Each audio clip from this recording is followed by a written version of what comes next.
Hi guys, my name is Debbie and I'm an intuitive reader as well as a medium here, and I'm here to give some type of messages from beyond. Hopefully this does help and resonate. Let's get into it here. So, okay, let's find out what we need to know.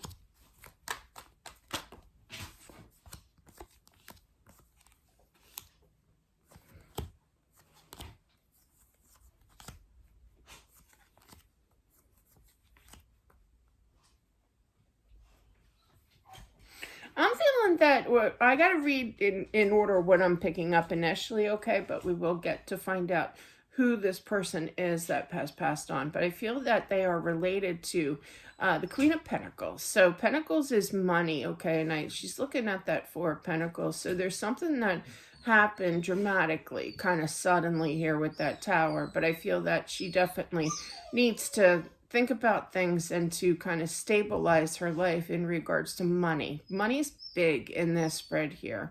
I feel that there's definitely some kind of communication coming in regards to, like a payout, like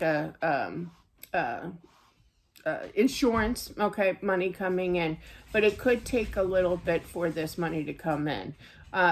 Plan accordingly. I just heard that. Not the dog didn't say that, but in general I feel plan accordingly, meaning that stretch it out as much as possible, pay the big bills. I'm not a financial advisor here, but this is what I'm feeling, and she knows this, okay, or you know this, okay. There's definitely going to be some kind of help as well. I'm feeling that it's a husband. Yeah, it's a husband that passed away, but I feel that there's children, adult children here that are trying to help her get through everything here, you know. I feel like I literally keep hearing this wasn't supposed to happen. A little bit of denial. I always feel that things are supposed to happen when they're supposed to here, but it did come out of nowhere land here, okay? And I feel like he crossed over, he immediately saw the light, you know, the beauty of it all. I literally heard that. No more pain. So I feel like this was like a car accident of some sort, or a fall. A fall? Was it a fall? It was a fall?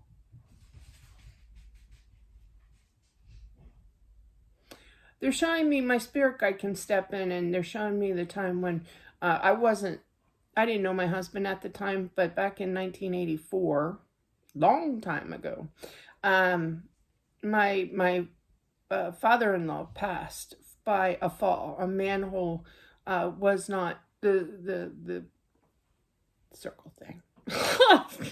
Here comes where Deb can't talk now. Was not secure, and it fell. And he was standing on top of it, and he did pass from internal, injuries. But yeah, so it could be something like that, or a fall. There's some kind of fall, I feel. At first, I thought it was a car accident. Explain that. Yeah, there's something should have been taken care of. And if he could come back and fix it and yell at whoever he had to yell at for doing that.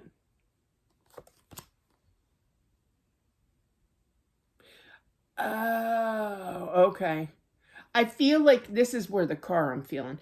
It's an ambulance. Okay. He got transported into an ambulance here. An EMT came and showed up, and they were speeding. Okay. So I feel like he was kind of in and out of it. I feel like he was still alive, but he remembers that ambulance. That's what we're talking about. Because I feel like speed and getting to a place and being careful, you know, trying to be careful here.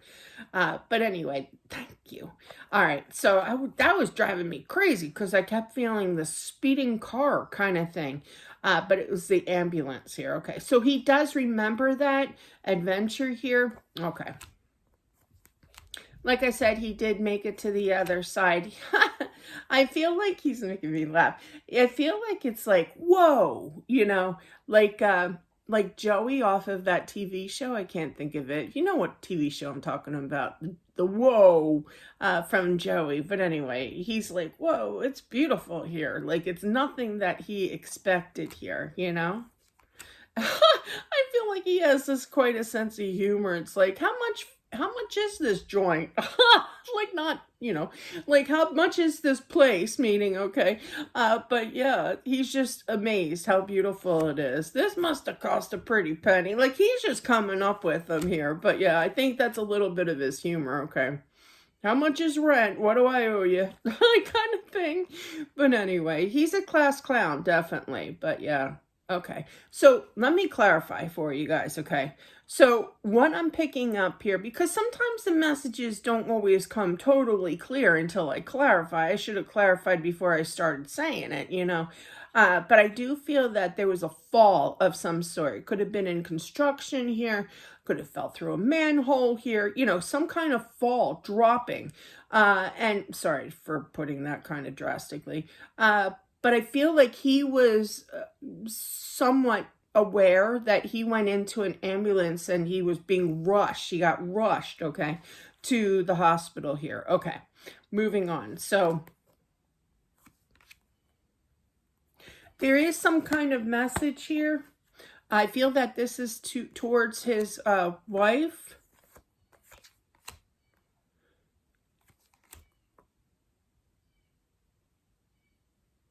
There may be some kind of lawsuit as well. I'm not a lawyer. I don't play one. I don't pretend to be. But I do feel that that there's going to be a lawsuit here. Yep, and a battle. A lot of stress. A long time coming to find results, but you will win. And it's going to be frustrating. And I literally keep hearing him. Now he's serious. He got rid of the funny bone here, but he's still a good person. He still has a sense of humor and everything, but now he's serious. So now he's saying, stay on top of it. So this could have already taken place, but really, it's not going to bring him back. But I feel that there's definitely a reward with this, but a lot of struggle here, a lot of struggle. I feel you two have kids as well, so definitely, stay strong for them.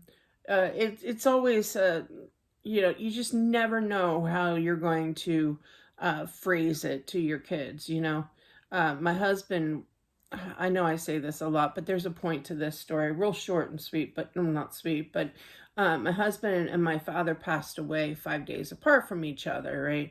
So my husband was in the hospital. I was in the hospital room, and I found out that my father decided to take his own life. It was sudden. It was a shock kind of thing. And I was on the phone with my son, and I said, Derek, I don't know how to say this. And he goes, it's okay, Mom. I know Dad died, right? I'm like, no. And then I told him about his grandfather. They used to call him Pop, but yeah. And he was just in the state of shock. Okay. He couldn't believe it. He's like, what? Kind of thing. So it's very, very tough to have to tell your kids or whomever, everybody, that somebody has passed, and how another energy I'm picking up, the wife is worried about, how am I supposed to, keep the house here, live with this responsibility? There's so much going on, you're not sleeping at night here, you feel like you can't do it anymore kind of thing. You miss him so much here, but you have it. And you have it is because, he's still here presently, spiritually speaking, and he watches over you and everything. My dad there was always an ongoing joke, even when he was married to my mom. My mom passed when I was little. And my dad had a little black book. And anybody who's kind of, I guess, old school or whatever would really know the true meaning of a little black book, It's kind of like the hotline to dating and phone numbers and stuff. No, his little black book was his calculator of life, really.